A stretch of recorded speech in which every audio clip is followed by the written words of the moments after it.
हा सभापती पदाची निवडणूक लागली। महामहिम राज्यपालांनी जाहीर काल करण्यास सांगितलं। सभागृहात जाहीर झाली। आज फॉर्म भरलेले आहेत। सत्ताधारी पक्ष आणि महायुतीकडून आदरणीय राज्याचे मुख्यमंत्री देवेंद्रजी फडणवीस साहेब आणि उपमुख्यमंत्री एकनाथ शिंदे साहेब आणि अजितदादा पवार साहेब यांच्या वतीने माझ्या उमेदवारीवरती शिक्कामोर्तब भारतीय जनता पार्टीच्या वतीने झालेला आहे।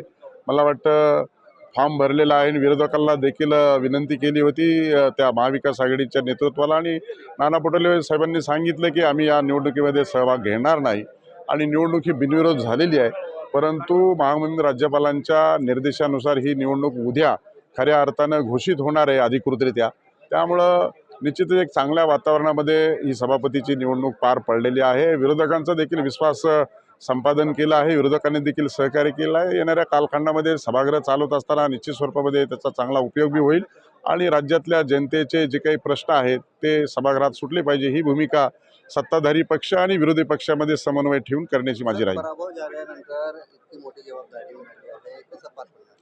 राम शिंदे हा राजकारणातला असा एक व्यक्ती आहे की वेळ प्रसंगी जिथे आवश्यकता आहे ते काम करण्याची भूमिका घेऊन जातो।